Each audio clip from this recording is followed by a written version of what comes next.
By Tori Watson, BBC News. Image copyright Daily Mirror. Image copyright The newsletter Political Walkouts, Dealing with Legacy Issues and Flying Home for Christmas all feature in Friday's papers. It is said that lightning doesn't strike twice, but how about 3 times? Well, that is exactly what happened to a masterpiece which is now hanging in Belfast's Ulster Museum. Painting, by Dutch master Jacob van Ruysdael, was stolen 3 times, most recently in 1986 by notorious Dublin criminal Martin Cahill.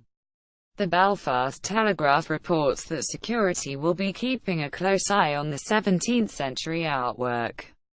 Image copyright Press Arirang Kid. Image caption Despite its history, the Ulster Museum hopes the cornfield will be safe within its walls. Anne Stewart, a senior curator of art with the Ulster Museum, said her staff had gone to great lengths to ensure it stays on the wall. DUP have had enough. The newsletter reports on a walkout by DUP officials at Derry City and Strabane Council on Thursday evening. It followed a motion condemning as a ridiculous publicity stunt Donald Trump's claim that Jerusalem is the capital of Israel. It was proposed by independent councillor Gary Donnelly, who said Mr. Trump's decision recklessly ignores the warnings of the international community. The DUP's Hilary McClintock said the motion overstepped the council's remit. We are becoming a joke by our lenient interpretation of standing orders, which continues to allow some members to seek publicity, she said. The DUP have had enough of it. This is a ridiculous publicity stunt and we are leaving the chamber now, and it just remains for us to wish you all a Merry Christmas.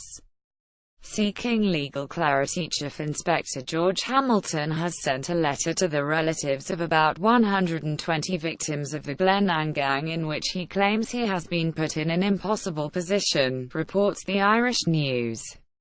The Historical Inquiries team had investigated the murders between 1972 and 1978, but the unit was disbanded before a report was released. Last week the paper published an appeal to the PSNI chief calling for him to abide by a court ruling and order an independent investigation.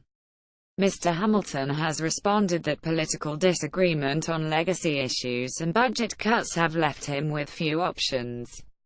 The High Court has found that while I have a legal obligation to investigate the circumstances of the Hillcrest bombing and other related cases, my organization is not sufficiently independent to conduct that investigation, he said.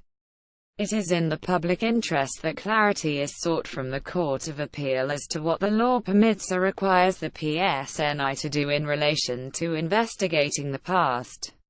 Arrest. The charge of 2 Britain First politicians for separate incidents in Belfast make the front pages of the newsletter and the Daily Mirror. Image copyright Press Eye. Image caption Paul Golding and Jada Franson have been charged by police in Belfast. The leader of the far-right group, Paul Golding, 35, faces charges relating to speeches made at a Northern Ireland Against Terrorism rally on 6 August. Charges against Deputy Leader Jada Franson, 31, relate to an incident at a peace wall in Belfast on 13 December. Ms. Franson is due to appear in court later, while Mr. Golding will appear on 10 January. Flying home for Christmas. A Gaelic footballer from Tyrone has heard good news that he is well enough to fly home for Christmas, 4 months after being hit by a car in the US, the Irish News reports. Image caption Aaron Elliott was hit by a car in the US 4 months ago. 22-year-old Aaron Elliott, who moved to America to play for Kevin Barry's GFC in Philadelphia, said he felt humbled by the generosity of those who helped him pay for medical bills. The Clono man suffered head injuries, a collapsed lung and a shattered elbow when he was hit by a car. I feel a lot better compared to how I was, he told the paper. Football is the last thing on my mind at the minute. I do hope to go back. Maybe next year. I don't know. We'll see.